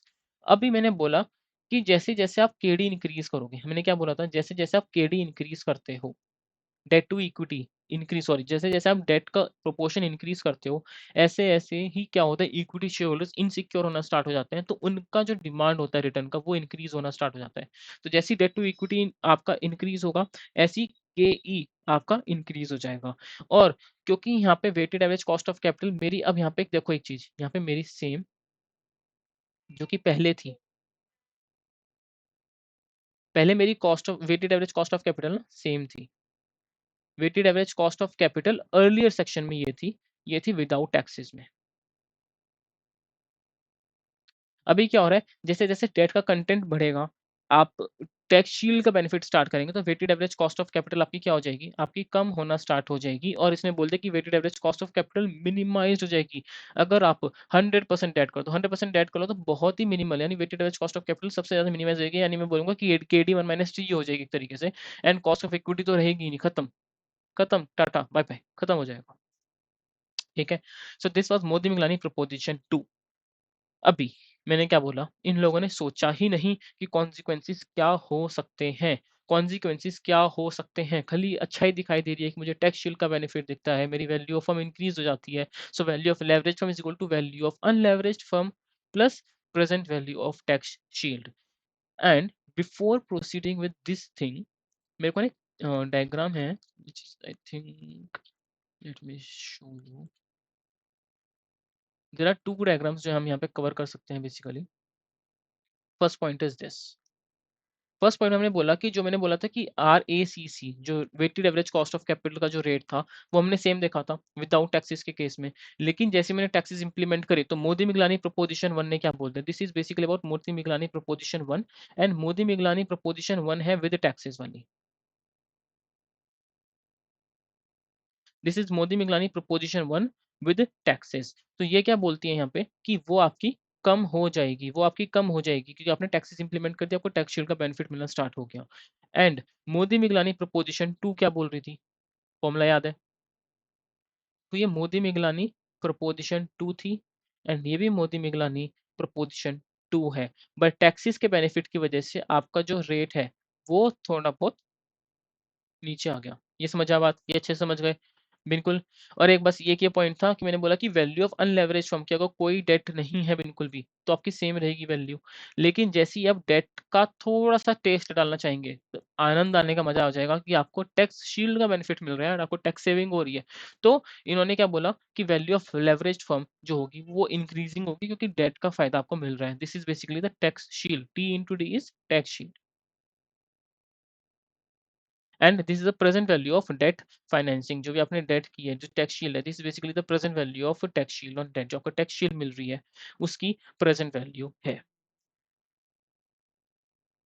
चलिए जब वापस चलते हैं, अब हमने फायदा तो देख लिया, अब थोड़े से नुकसान की बात करते हैं, तब पता चलेगा शायद आपका जो विचार है, जो आप सोच के चल रहे हो कि हम 100% डेट फाइनेंसिंग भी कर सकते हैं, वो शायद अब चेंज हो जाए। आई थिंक अभी है ना ये वाला पार्ट करेंगे स्टैटिक वाला, उसके बाद बाकी जो पॉइंट्स है वो नेक्स्ट वीडियो में ही कवर करने पड़ेंगे क्योंकि ऑलरेडी थोड़ी सी वीडियो लंबी हुई है। कंसिडरिंग दैट मेरे को 2 पार्ट्स बनाने ही पड़ेंगे। अभी बोलते हैं कि before capital structure theory we understand there is no bankruptcy cost. अब तक हमने ये बोला कि कोई बैंक्रप्सी कॉस्ट ही नहीं है, कुछ नहीं होना, कोई नुकसान नहीं है, कोई कॉन्सिक्वेंसेज नहीं है 100% डेट करने के। कुछ भी अगर कल को कुछ भी अनफोर्सिन सर्कमस्टांसेस होते हैं तो आप रेडी नहीं है कुछ भी, बस ये सोच के चल रहे हैं कि टैक्स शील्ड है, टैक्स शील्ड है, टैक्स शील्ड है, हम अपना बेनिफिट उठाएंगे नहीं। बट आपको ये भी सोचना पड़ेगा कि कॉस्ट ऑफ फाइनेंशियल डिस्ट्रेस भी आपके ऊपर आ सकती है, कॉस्ट ऑफ फाइनेंशियल डिस्ट्रेस भी आपके ऊपर आ सकती है। अगर जो इंक्रीज हो जाएगी कॉस्ट, इसके प्रोबेबिलिटी इंक्रीज हो जाएगी अगर आप high level of debt financing करेंगे, तो आपको कॉन्सिक्वेंसेज भी सोच के रखने पड़ेंगे। तो हमने बोला कि कॉस्ट ऑफ फाइनेंशियल डिस्ट्रेस होती क्या है? मैंने बोला बैंक्रप्सी की कॉस्ट। मैंने बोला होती क्या है? मैंने बोला कि ऐसी इंक्रीज कॉस्ट अगर कंपनी फेस करेगी, कंपनी फेस कर सकती है अगर एक पॉइंट ऑफ टाइम पे कंपनी की अर्निंग इतनी डिक्लाइन हो गई, एक पॉइंट पे आके कि कंपनी के पास पैसे देने की, क्योंकि फिक्स फाइनेंसिंग कॉस्ट आपको पैसे देने ही पड़ेंगे, कंपनी पे ही नहीं कर पा रही, इतनी अर्निंग डाउन हो गई, कोविड के टाइम पे लोगों के बिजनेस बिल्कुल ठप हो गए, तो आपकी डाउन इतनी आ गई कि आप बैंक्रप्सी की कगार पे हैं, आप अपने आप को ही सस्टेन नहीं कर पा रहे, तो भैया कॉस्ट ऑफ फाइनेंशियल डिस्ट्रेस आ जाएगी। जिसका पैसा था वो भी गया, आप खुद भी गए, आप खुद भी गए। तो expected cost of financial distress के मैं 2 कंपोनेंट बताता हूँ। सबसे पहला कंपोनेंट है cost of financial distress and bankruptcy, and एक होता है प्रोबेबिलिटी ऑफ फाइनेंशियल डिस्ट्रेस। आपका कब-कब प्रोबेबल हो जाएगा कि आपके ऊपर फाइनेंशियल डिस्ट्रेस होने ही वाला है, कब-कब प्रोबेबिलिटी इंक्रीज़ होने वाली है। और अगर हो गया आपके साथ ऐसा, तो उसके भी क्या हैं, क्या इंटरनल कॉस्ट है, क्या डायरेक्ट कॉस्ट है, वो देख लेते हैं। डायरेक्ट कॉस्ट क्या बात करती है और इनडायरेक्ट कॉस्ट क्या बोलती है। डायरेक्ट कॉस्ट ये बोलती है कि जो आपके एक्चुअल में एक्सपेंसेस होंगे, अगर आपने बैंक्रप्सी आईबीसी में फाइल कर दी अपनी बैंक्रप्सी, तो आपकी लीगल फीस आ जाएगी, प्लस आपकी एडमिनिस्ट्रेटिव फीस जाएगी। तो दीज़ आर द एक्सपेंसेस जो डायरेक्ट होने वाले हैं कॉस्ट ऑफ फाइनेंशियल डिस्ट्रेस के अंदर, और कुछ इनडायरेक्ट एक्सपेंडिचर्स भी होंगे। सामने से आईबीसी के नाम से नहीं होंगे, but as a result of I would से बैंक्रप्सी, या फिर आईबीसी में आपने जो बैंक्रप्सी फाइल कर दी उसके बेसिस पे होंगे, लिक्विडेशन में अगर जा रहे हैं, क्योंकि आपकी इन्वेस्टमेंट अपॉर्च्युनिटीज़ जो आप लगा सकते थे, आपके पास पैसा ही खत्म हो गया। इंटरेस्ट देने के लिए नहीं आप बचाओगे कि आपने लिए, इन्वेस्टमेंट अपॉर्चुनिटीज गई, foregone investment opportunity, it kind of an opportunity cost. Plus जो एक ट्रस्ट था कस्टमर्स का, क्रेडिटर्स का, एम्प्लॉयज का, सप्लायर्स का, वो भी गया। एंड ट्रस्ट इज समथिंग जो एक बार गया तो गया, फिर आप वापस से नहीं कर सकते। तो losing trust of customer, employees, creditor, supplier, this is also an cost, intangible cost है अपने आप में, एक इन्वेस्टमेंट अपॉर्चुनिटीज चली गई। एंड थर्ड पॉइंट, एक कॉन्फ्लिक्ट ऑफ इंटरेस्ट आ जाएगा मैनेजर्स, जो कि एक तरीके से ओनर्स का रिप्रेजेंटेशन होता है, एंड डेट होल्डर्स के बीच में। डेट होल्डर्स ने कितना भरोसा करके आपको पैसा दिया था एंड वो गया। सो एजेंसी कॉस्ट भी आएगी डेट की। अब क्रेडिटर्स क्या करेंगे, क्रेडिटर्स अपने आप में they will be hiring the committee of creditors बनाना चाहेंगे वो, तो उनकी भी कॉस्ट आ रही है। तो this is something related to just because of the financial distress. So these are the consequences जो आपके यहाँ पे हो सकते हैं अगर आप 100% डेट करते हैं, तो भैया फायदा हो रहा है बट लिमिट में। हर चीज, अगर किसी चीज की कोई अच्छाई है तो उसकी अति भी बहुत बुरी है। ठीक है, तो ये आपको सोचना पड़ेगा, तो डेट को आपको लिमिट करना पड़ेगा, बट ये दिक्कतें हैं, सोचना पड़ेगा। प्लस अगर आपकी जो फर्म है वो operating and financial leverage use करती है, तो मैंने बोला कि अगर आप लेवरेज का यूज करते हो ना, फाइनेंशियल लेवरेज, ऑपरेटिंग लेवरेज का, तो आपके प्रॉफिट्स तो मैग्नीफाई होते हैं, फॉर श्योर मैग्नीफाई होते हैं। बट अगर मैग्नीफाई हो रहे हैं तो लॉसेस भी मैग्नीफाई होंगे, लॉसेस भी मैग्नीफाई होंगे। एंड मूविंग फॉरवर्ड दूसरा पॉइंट ये बोलते हैं कि अगर आपकी फाइनेंशियल लेवरेज ज्यादा है, तो प्रोबेबिलिटी भी फाइनेंशियल डिस्ट्रेस की ज्यादा होगी। जितना ज्यादा डेट उतना ज्यादा रिस्क, जितना ज्यादा डेट उतना ज्यादा रिस्क, क्योंकि चांसेस हैं कि आपके पास इनसफिशिएंट कैश फ्लो बचे डेट पेमेंट्स को करने के लिए। और एक चीज जो और इफेक्ट कर सकती है और फाइनेंशियल डिस्ट्रेस के के पास तक लेके जा सकती है आपको, वो है मैनेजमेंट की क्वालिटी। आपका मैनेजमेंट लोअर क्वालिटी का है, ढंग से मैनेज करना नहीं आता, पुअर कॉर्पोरेट गवर्नेंस। तो मैंने बोला भैया प्रोबेबिलिटी ऑफ फाइनेंशियल डिस्ट्रेस तो समझो बढ़ गई समझो। मूविंग फॉरवर्ड, अगर हाई एक्सपेक्टेड कॉस्ट है फाइनेंशियल डिस्ट्रेस की, तो ये कंपनी को डिस्करेज करता है from using the large proportion of debt. Obviously बात है यार, अगर आपको इतना पता चले गया कि भैया इतना इतना नुकसान मेरे पास हो सकता है, मतलब मैं बैंक्रप्सी में जा सकता हूँ, मेरे कस्टमर का ट्रस्ट चला जाएगा, मेरी अपॉर्चुनिटीज हो जाएंगी, मैं हो जाएगा वो हो जाएगा, सब मैं बर्बाद हो जाऊंगा, तो आप डेट लोगे? मैं कहा 1 रुपए का डेट भी नहीं लोगे अब आप, आपको डर लगेगा कि ये ना हो जाए मेरे साथ। तो मैंने कहा भैया ये तो खत्म हो गया, ये तो श्रिंक और पाई वाली बात हो गई कि बस अब मूड बिल्कुल सुकड़ के रह गया एकदम से। तो मैंने बोला बैलेंसिंग करना सीखो। अब हम ये बोलते हैं कि अब एक जो टर्म आता है वहाँ पे आता है बैलेंसिंग का। अब एक जो टर्म आएगा यहाँ पे वो बात करते हैं बैलेंसिंग के बारे में। बस थोड़ा-सा और। आई नो बहुत हो गया कि यार इतनी लंबी वीडियो बना दी, बट बस थोड़ा-सा ये लास्ट टॉपिक है इस वीडियो का, उसके बाद बस बंद करते हैं, ठीक है जी? Last point. तो मैंने बोला कि यार बैलेंसिंग करना सीखो। तो मैंने बोला एक ऑप्टिमल स्ट्रक्चर बना लो ना अपना, आपको पता होना चाहिए कि मेरा डेट बस मुझे इतना ही रखना है, इसके ऊपर नहीं जा सकता मैं डेट को लेके। तो एक स्ट्रक्चर ऐसा मेंटेन कर लो, प्लस टारगेट कैपिटल स्ट्रक्चर मेरा कैसा होना चाहिए, तो वो चीज़ आपको देखनी पड़ेगी। तो अगर आप लाइफ में बैलेंस कर दोगे चीज़ों को, तो आई वुड से कि सब सही हो सकता है। तो इन्होंने हमने यही बोला कि आप बैलेंस कर लो ना। मैंने बोला कि आपको देखो, आपको डर भी है कि फाइनेंशियल डिस्ट्रेस भी हो सकता है, करेक्ट? मैंने बोला बट फायदा भी तो है, आपको टैक्स शील्ड का बेनिफिट मिल रहा है यार डेट का यूज करने से, और चीप सोर्स ऑफ फाइनेंसिंग भी है। मतलब एक तरफ मन कर रहा है कि हाँ cheap source of financing something is attractive and tax shield का बेनिफिट मिल रहा है, बट एक तरफ डर लग रहा है कि नहीं जाऊं कि नहीं जाऊं, कॉस्ट ऑफ फाइनेंशियल डिस्ट्रेस भी है। तो मैंने कहा यू जस्ट बैलेंस आउट। उस यही थ्योरी जो होती है इसको हम बोलते हैं स्टैटिक ट्रेड ऑफ थ्योरी। क्या है ये? Static trade off theory. इसके अंदर आगे अगर हम बात करते हैं तो ये क्या बात हो रही है, हमने बोला कि अगर एक ऐसा पॉइंट आएगा, जिस टाइम पे आपको जो टैक्स शील्ड का बेनिफिट है ना वो कम हो जाएगा, या फिर अगर मैं दूसरे तरीके से बोलूं कि एक ऐसा पॉइंट आएगा जब जो आपके पास जो expected cost of financial distress है वो ज्यादा हो जाएगी टैक्स शील्ड के बेनिफिट से। तो मैंने कहा बस तभी रुक जाओ and that is the optimal value of debt जो आप ले सकते हो। तो मैंने बोला कि एक ऐसा पॉइंट आएगा जब expected cost of financial distress वो ज्यादा हो जाएगी value of tax shield of additional boring. अगर मैं एडिशनल बोरिंग करता हूँ, टैक्स शील्ड मेरा कम हो जाएगा और expected cost of financial distress मेरी ज़्यादा हो जाएगी। सो दैट तभी रुक जाओ, और उस पॉइंट को हम क्या बोलते हैं? Optimal capital structure. उस पॉइंट को हम क्या बोल रहे हैं? Optimal capital structure. तो एक जो हमारा फॉर्मूला था पहले वैल्यू ऑफ लेवरेज्ड फर्म का, वो क्या था? Value of leveraged firm is equal to value of unleveraged firm plus tax into debt यानी टैक्स शील्ड। उसमें से माइनस कर दो present value of cost of financial distress आप हटा दो। और ये चीज मेरी जब मेरी कॉस्ट ऑफ फाइनेंशियल डिस्ट्रेस ज्यादा हो जाएगी as compare to tax shield से, तो तभी आपको रुक जाना है, क्योंकि otherwise value of firm decrease होनी स्टार्ट हो जाएगी। अगर टैक्स डिस्ट्रेस ज्यादा हो रही है और as compare to tax shield से, मैंने कहा वैल्यू ऑफ लेवरेज फॉर्म भी कम हो जाएगी। इस तरह मैं बोलूँ कि आप अनलेवरेज ही रहो, फिर तो कोई फायदा नहीं, आपको डेट लेने का भी कोई फायदा नहीं है, आप उल्टा नुकसान कर रहे हो अपनी वैल्यू का। तो स्टैटिक ट्रेड ऑफ थ्योरी क्या बोलते हैं कि आफ्टर टैक्स जो डेट है फाइनेंशियल डिस्ट्रेस के, अब एक चीज और है, अगर आप डेट अगर आपको पैसा दे रहा है, मैं एज अ डेट होल्डर हूँ, आप एक ऑर्गेनाइजेशन हो, आप अपने डिबेंचर इशू करें, मैं आपकी कंपनी में पैसे लगा रहा हूँ, बट एक टाइम के बाद मेरे अंदर भी तो रिस्क आएगा ना कि यार कंपनी में फाइनेंशियल डिस्ट्रेस की कंडीशन ना आ जाए। तो as after considering a certain amount of debt, अगर कंपनी उसके बाद भी डेट इशू करके ही पैसे ले रही है, कि आप सोच रहे हो कि चीप सोर्स ऑफ फाइनेंसिंग है, टैक्स शील्ड का बेनिफिट है, और आप डिस्ट्रेस देख ही नहीं रहे, फाइनेंशियल डिस्ट्रेस कॉस्ट देख ही नहीं रहे, आप अपना डेट के थ्रू पैसा लिए जा रहे हो, but as a debt holder मैं अपना पैसा दे रहा हूँ, so I will be more concern. तो अगर कंपनी में एक ऑप्टिमल लेवल ऑफ डेट के ऊपर भी डेट जाना स्टार्ट हो जाए, तो मेरी कॉस्ट ऑफ डेट बढ़ जाएगी, क्योंकि अब मैं रिस्क ले रहा हूँ, तो मैं रिटर्न भी एक्सपेक्ट करूंगा ज्यादा। तो मैं यहाँ बोल सकता हूँ कि जो after tax cost of debt थी, बेसिकली दिस इज केडी। तो मेरी जो केडी है ये इंक्रीज हो जाएगी। एक मिनट में ना दूसरा कलर लेता हूँ, that will be much more visible. This is KD. तो जो केडी है वो मेरी इंक्रीज हो जाएगी अगर जितना जितना मैं डेट टू इक्विटी इंक्रीज करूंगा। एंड वैसे ही अब क्योंकि डेट से तो हमेशा इनसिक्योर हुआ है, इक्विटी इक्विटी वाले हमेशा इनसिक्योर हो जाते हैं, सो कॉस्ट ऑफ इक्विटी भी इंक्रीजिंग मोड पे,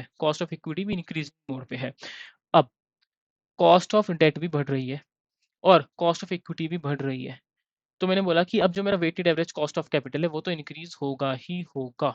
weighted average cost of capital एक लेवल तक कम आएगा, बट कंसिडरिंग जो आपकी फाइनेंशियल डिस्ट्रेस कॉस्ट है, कॉस्ट ऑफ इक्विटी इंक्रीज हो रही है, कॉस्ट ऑफ डेट भी एक तरीके के बाद इंक्रीज होना स्टार्ट हो गया, तो मेरा weighted average cost of capital पहले तो कम होगा, फिर एक पॉइंट के बाद वो बढ़ना स्टार्ट हो जाएगा। सो जिस पॉइंट पे वो कम हो गया बिल्कुल और एक बढ़ने वाला है, अब जो मिनिमल पॉइंट है ना weighted average cost of capital, that is the optimal capital structure. क्या बोलते हैं उसको? That will be the optimal capital structure. आगे बढ़ते हैं, एक चीज और बात करते हैं। मैंने बोला कि जैसे ही आपका टैक्स शील्ड का बेनिफिट ओवरवेट हो जाएगा present value of the cost of financial distress, present value of cost of financial distress है, यानी कॉस्ट ऑफ फाइनेंशियल डिस्ट्रेस ज्यादा हो रही है एडिशनल बोरिंग करने से एज कम्पेयर टू द जो मेरे को टैक्स शील्ड का बेनिफिट मिल रहा था, तभी आपको रुक जाना है। रुक जा भाई, रुक जा, रुक जा। तो ये हम बोलेंगे कि भैया वही आपका ऑप्टिमल डेट है, वही आपका ऑप्टिमल अमाउंट ऑफ डेट निकलेगा, तभी आपको रुक जाना है। तो इसको एक बार ग्राफिकली अगर समझा जाए तो क्या बोला गया है कि वैल्यू ऑफ अनलेवरेज फर्म क्या होगी? अगर कोई डेट ही ना होता तो सिंपल आम जिंदगी जो होती वो ये होती, value of unleverage firm is equal to no debt में बिल्कुल सेम, कोई दिक्कत नहीं। लेकिन मेंटोस जिंदगी पसंद थी अपन लोगों को, तो हमने वैल्यू ऑफ लेवरेज फर्म पे गए which is equal to value of unleverage firm plus tax shield जो भी आया। सो ये आपकी इंक्रीजिंग पे आएगी। अगर आप वैल्यू ऑफ लेवरेज फर्म तो हमेशा इंक्रीजिंग पे होती है, बट मैंने एक चीज भी बताई थी कि ये मेरी present value of tax shield थी। अभी हमने ग्राफिकली समझा था इसको पहले भी कि this is the present value of the tax shield of the debt, जो मेरे को टैक्स शील्ड का बेनिफिट मिल रहा है वो ये है। अब जैसे ही ये प्रेजेंट वैल्यू का मेरे को ओवरवेट हो गया किससे? Present value of financial distress cost से। यानी जैसे ही अगर आपका ग्राफ जब तक यहाँ था, समझो मेरी बात को ध्यान से, जैसे ही आपका ग्राफ जब तक यहाँ था, यहाँ तक थे आप, यहाँ तक थे, यहाँ तक थे, तब आपकी प्रेजेंट वैल्यू जो टैक्स शील्ड की थी ना उसके अंदर ही आपका फाइनेंशियल डिस्ट्रेस कॉस्ट छुपा हुआ था, वो दिख नहीं रहा था आपको, ये बेनिफिट हो रहा था, नेट ऑफ करके दिख रहा था। बट जैसे ही एक पॉइंट ऐसा आया कि आपका खाली जो टैक्स शील्ड का बेनिफिट है ना वो खाली यहीं तक रह गया, वो खाली यहीं तक रह गया, और उसके ऊपर जो है ये सब जिस और उसके ऊपर जितना भी ये सारा प्रपोर्शन है आपका, ये सारा ये ओवरवेट हो गया। इसको मैं ये बोल सकता हूँ कि ओवरवेट वाली कंडीशन आ गई कि जो फाइनेंशियल डिस्ट्रेस कॉस्ट है वो मेरी ज्यादा हो गई है टैक्स शील्ड से। तो मैंने बोला कि जिस पॉइंट पे एक ऐसा पॉइंट भी आएगा कि जब आपकी एक्चुअल वैल्यू, फर्म की एक्चुअल वैल्यू डिग्रेड होना स्टार्ट हो जाएगी, जब डिग्रेड होना स्टार्ट हो जाएगी तो जिस पॉइंट पे वो पहुंची मैक्सिमम और उसका डिग्रेड होना स्टार्ट हो गई, बस वहीं रुक जाओ। And that is the optimal amount of debt जो आपको अपने कैपिटल स्ट्रक्चर में रखना चाहिए। इसके ज्यादा रखोगे तो भैया आपका ही नुकसान है, आपका ही नुकसान है, कोई फायदा नहीं कर रहे आप खुश हो लो कि मैं चीफ सॉर्स ऑफ फाइनेंसिंग कर रहा हूँ, बट नुकसान आपका ही हो रहा है, तब भी कोई फायदा नहीं है। तो समरी वन फटाफट क्विकली बोलते हैं कि एमएम प्रोपोजिशन वन क्या बोलती है कि कोई टैक्सेस, अगर कोई कॉस्ट ऑफ फाइनेंशियल डिस्ट्रेस नहीं है, कोई कॉस्ट नहीं है, कैपिटल स्ट्रक्चर से फर्क नहीं पड़ता, कोई फर्क नहीं पड़ता। Capital structure is irrelevant, weighted average cost of capital और उसकी value, value of firm as a whole की बात कर रहा हूँ, वो अनचेंज्ड रहेगी with the change in capital structure. Capital structure में चेंज करते रहो, 40% डेट, 60% इक्विटी, 40% इक्विटी, 60% डेट से कोई फर्क नहीं पड़ेगा, value of firm as a whole same रहेगी, weighted average cost of capital भी सेम रहेगा। इनफैक्ट मेरी कॉस्ट ऑफ डेट और कॉस्ट ऑफ इक्विटी ऊपर नीचे हो सकती है, कॉस्ट ऑफ इक्विटी के ई ऊपर नीचे हो सकता है, but as a whole weighted average cost of capital तब भी सेम रहेगा, क्योंकि वो के ई इंक्रीज हो रहा है तो वेट ऑफ डेट भी इंक्रीज हो रहा है, तो एज आउट ऑफ दोनों आपस में सेट ऑफ हो जाएंगे। दूसरा एमएम प्रोपोजिशन टू, जब मैं टैक्सेस इंप्लीमेंट कर देता हूँ, टैक्सेस इंट्रोड्यूस कर देता हूँ, टैक्सेस के साथ लेकिन without cost of financial distress, भी मैंने यही बोला था कि मेरी weighted average cost of capital मेरी मिनिमाइज हो जाएगी और वैल्यू मैक्सिमाइज हो जाएगी जब मैं 100% डेट फाइनेंसिंग कर दूंगा तो। बट ये चीज मैंने अपने आप को बोला कि नहीं, ये बिल्कुल नहीं कर सकते, आपको थोड़ा सा माइंडफुल होना पड़ेगा, क्योंकि आपको हम कॉस्ट ऑफ फाइनेंशियल डिस्ट्रेस की अगर हम बात करें तो आपको वो भी सोचनी पड़ेगी। तो हमने बोला कि स्टैटिक ट्रेड ऑफ थ्योरी को हमने इंप्लीमेंट किया, हमने इंट्रोड्यूस किया, उसमें बोला कि फर्म की वैल्यू तो इंक्रीज होगी, इनिशियल लेवल पे इंक्रीज होगी, अगर आप 100% debt financing debt debt debt करते चले जाओ, वैल्यू फर्म इंक्रीज होती चली जाएगी, टैक्स का बेनिफिट मिलता जाएगा। बट एक टाइम ऐसा आएगा जब टैक्स का बेनिफिट भी मिलना कम हो जाएगा और कॉस्ट ऑफ फाइनेंशियल डिस्ट्रेस ज्यादा हो जाएगा। एंड उस पॉइंट के बाद weighted average cost of capital initially decrease होगा, वैल्यू इंक्रीज होगी, बट एक पॉइंट ऑफ टाइम पे expected cost of financial distress आपकी ओवरवेट हो जाएगी with the benefit of tax shield, from the benefit of tax shield. तो उस time पे कंपनी की वैल्यू वापस से गिरना स्टार्ट हो जाएगी, और जैसे आपको लगे कि मेरा ये हिट होने ही वाला है, weighted average cost of capital मेरी मिनिमाइज हो चुकी है बिल्कुल, और अगर मैं और पैसा लूंगा तो weighted average cost of capital वापस से इंक्रीज हो जाएगी, शील्ड का बेनिफिट कम हो जाएगा as compare to cost of financial distress. तो भैया उस टाइम पे रुक जाओ, that is optimal amount of debt जो आपके कैपिटल स्ट्रक्चर में होना चाहिए, उससे ज्यादा होगा तो हानिकारक है आपके लिए। तो ये था अब तक जो मैं इस वीडियो में कवर कर रहा हूँ, the target capital structure, theory वाला point which will be covering in our next video, that is in the part 2, correct. अब एक ग्राफ है, बस वो मुझे कवर करना था। बहुत छोटा-सा ग्राफ है ये, जो हमने लाइफ साइकिल ऑफ कंपनी पढ़ी थी। स्टार्टअप की स्टेज होती है, एक कंपनी की स्टार्टअप स्टेज होती है, ग्रोथ स्टेज होती है और मैच्योरिटी स्टेज होती है। वैसे मुझे ग्राफ बताने की ज़रूरत नहीं, बट स्टिल इनिशियल लेवल पे जो रेवेन्यू होता है वो बहुत थोड़ा-मोटा होगा, उसके बाद वो इंक्रीज़ करते हैं। यहाँ पे तो अच्छा खासा इंक्रीज़ होता है और एक पॉइंट पे वो मैच्योर हो जाएगा, जहाँ पे आप अपनी मार्केट शेयर को मेंटेन करने का ट्राई करते हो और आप जितना कैप्चर कर चुके हो उतनी सेल्स होनी ही है बेसिकली। और इनिशियल लेवल पे जो कैश फ्लो होता है वो नेगेटिव होता है। फिर धीरे-धीरे आप यहाँ पे, क्योंकि आपकी अब सेल्स होनी स्टार्ट हुई है, तो कैश फ्लो भी अब थोड़ा-सा नेगेटिव से पॉजिटिव की तरफ आना स्टार्ट हुआ है। यहाँ पे तो अच्छा खासा बूम पे जाएगा एंड यहाँ पे भी स्टेबल कैश फ्लोज़ हो जाएँगे। सो इन दोनों जगह पे आपको डेट मिल सकती है और यहाँ पे आपको इक्विटी से ही काम चलाना पड़ेगा। अगर अदरवाइज़ कन्वर्टिबल डेट एक ऑप्शन है, एक लीज़ फाइनेंसिंग एक ऑप्शन है। अदरवाइज़ आपको डेट यहाँ पे बिल्कुल भी नहीं मिलेगा। डेट आपको वैसे तो नहीं मिलेगा, बट डेट आपको इन दोनों तरीके से मिल सकता है। तो that's all for this part. Next video में नेक्स्ट पार्ट कवर करेंगे। तब तक ये पार्ट को अच्छे से रिवाइज करो, बार-बार वीडियो सुनो। ये थोड़ा-सा अच्छा रीडिंग था as compare to the previous reading. यहाँ पे थोड़ी-सी ब्रेनस्टॉर्मिंग हुई है। अच्छा खासा है, अच्छे से करो। क्वेश्चंस मेरी वीडियो सुनने के बाद इसके बाद आईएम के क्वेश्चन, श्वेज़र के क्वेश्चन, जहाँ से आपको क्वेश्चंस करने हैं, जो भी क्वेश्चन बैंक के, हर तरह से क्वेश्चन ट्राई करने का ट्राई करो। आप समझ तो लोगे चीज़ों को, बट जब आप इम्प्लीमेंट करने की बारी आती है ना, तो आपको कॉन्सेप्ट को कैसे घुमा के पूछा गया है, वो एक कला आपको जब तक आप खुद क्वेश्चंस प्रैक्टिस नहीं करोगे, तब तक वो नहीं आएगी। करेक्ट? और मन लगा के पढ़ो, खुश होके पढ़ो, कोई टेंशन नहीं है एग्ज़ाम की। टेंशन एज़ इन एग्ज़ाम की मतलब आप टेंशन लोगे एग्ज़ाम की, मतलब थोड़ी बहुत टेंशन लेना अच्छा है। थोड़ी बहुत टेंशन लोगे तभी आप अपनी कंसिस्टेंसी दिखा पाओगे पढ़ाई में, which is good. But tension के मारे आपकी अगर एफिशिएंसी खराब हो रही है, तो वो टेंशन खराब है और आई वुड रिक्वेस्ट कि वो टेंशन नहीं आनी चाहिए बस।